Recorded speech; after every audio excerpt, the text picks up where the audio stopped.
Hey, Will Anderson has been tearing it up at Texans training camp. He is displaying an effective and violent array of pass rush moves. His play recognition is on point. He plays with very good pad level. He's just doing an incredible job. But something he said in the press conference is what got me most excited. I'm about 260 right now. That's it.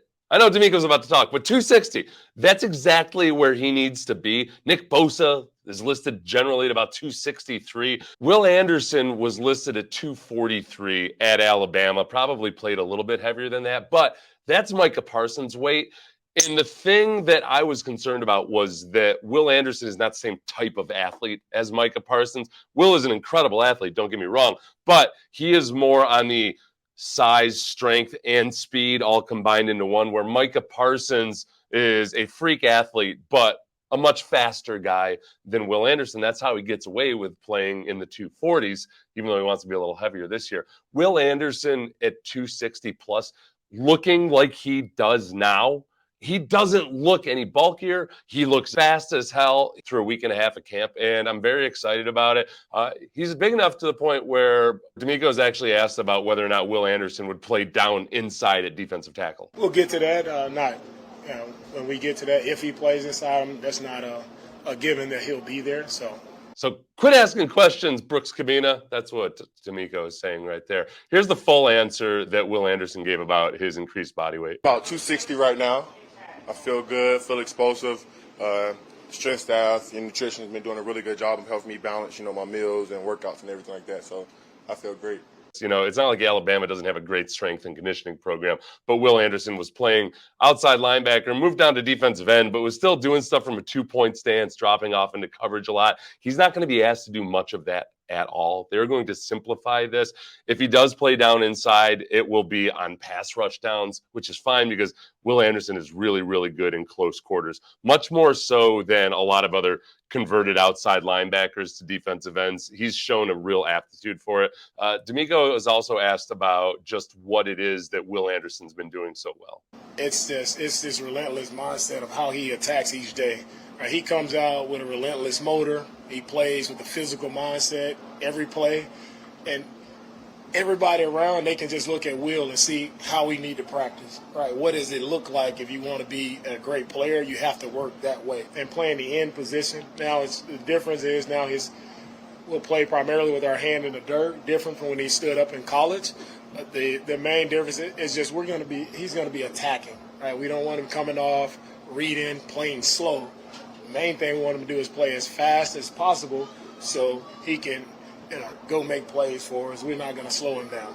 And that's not a criticism of Alabama's scheme whatsoever. Obviously, Alabama's done pretty damn well with their scheme and with Nick Saban. It's just a different style of play. And that is where I think some of the concerns about Will Anderson that people had, and either his size, athleticism, whatever it might be, are really allayed by the fact that he is going to play pure defensive end, old school in a lot of ways, where, he's not going to be asked to drop off into coverage a whole bunch. He's not going to be asked to go from a 2-point stance.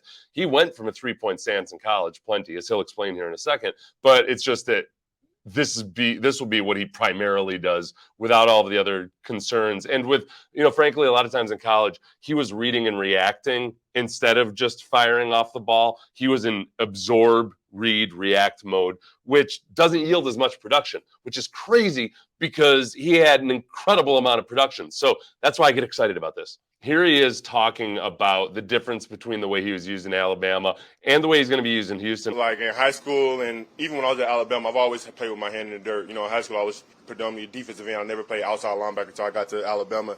And then my last couple of years at Alabama, I played true defensive end, really. So putting my hand in the dirt wasn't hard at all. I wanted to get back to that anyway. I feel like that's my baby, and I can have more fun doing that part. So it's just really been a big blessing just, to be here and to be a part of this system. Being in a 2-point stance, having to drop off into coverage, it's just not all that conducive to really getting into the offensive backfield unless you're Will Anderson at Alabama. And I get it. Yes, there are a bunch of other really good players on his team, but he did produce a whole lot and is going to have more opportunities to just careen off the ball on second and third down without worrying about potential tight end pass coverage responsibilities or what have you.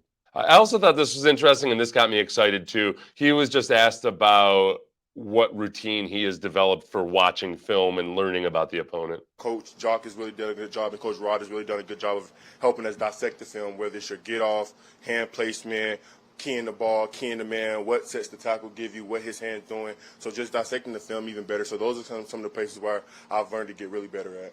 I think one thing about these kids that come in now is because of one, YouTube, but two, I think just digital coaching aids in general. It's so easy to show so much video of great pass rushers, a different technique, that guys are more educated than they were in the past when they come into the league in some respects, but also I think because they've had success with it, they have more of a hunger for it. I just see more guys genuinely curious about how to crack the code, how to figure out, how to find these tips, how to read film or how to watch film properly. And it was something I didn't really learn until like my 6th year in the NFL. In a lot of ways, when I got into Dom Capers' actual defense, he had been my defensive coordinator for 1 year in Jacksonville, but he wasn't really able to run his deal. So when I got Todd Grantham as a defensive line coach, Dom Capers as a head coach, Vic Fangio as a defensive coordinator, it was like a master's class in learning how to exploit what the offense tells you from formations, from tendencies, from things you can do to manipulate with your alignment. It was just really cool. And it was amazing how much better a player it made me. So that's why I get excited about the fact that D'Amico is proven as a linebackers coach. And a lot of the guys on this coaching staff, in the way they talk and in the lineage that they come from, if they came from Kubiak Shanahan, it's this obsession with understanding the other side of the ball. And I think Will Anderson gets that. Like I said, he comes as advertised. He is everything that all the scouting reports said he was in terms of just being the guy that D'Amico says other players want to emulate him. D'Amico's talking about him like he's a 10th year vet. Follow this guy around. He'll show you how to be a successful pro. It's very impressive. And then this part here asked, okay, do they try to emulate San Francisco or specific players in San Francisco? Oh, of course. I think that's one of the biggest things going back to watching film and dissecting the film is how did this player do in this system? And everything was direct rushes. Everything was either a speed to power rush, forklift, bull slip, jab swipe, something like that. And I kind of relate to that a lot. Like, that's kind of how my rush is. Like, it's not pretty. Like, I'm going to go in there and put my hands on somebody and get off, make an inside move or outside move. And that's what they do a lot in the San Fran. Everything is direct. Everything is staying on your line and going to get the quarterback. The way that Will Anderson plays and the way he's looked out at training camp, that's the mentality, this bully ball mentality that D'Amico has. And that is the way the San Francisco players do it. They just take as straight a line as possible to the quarterback, to the running back, wherever it might be. And a lot of it's predicated on making really fast decisions, being smarter football players, higher football IQ, whether you're a linebacker, a defensive lineman in the defensive backfield. Make that decision and then get there on the straightest, most efficient line possible. And Will Anderson's he's gonna be that kind of guy. And I think Will Anderson is all about it. It could end up being a whole lot of fun. So subscribe. I'm Seth Payne. I played in the NFL for 10 years. Now I cover the Texans on Sports Radio 610, and I'm having a blast doing it. The YouTube channel is just really been the last few months. We've gotten it sparked up and going. So come join the experience.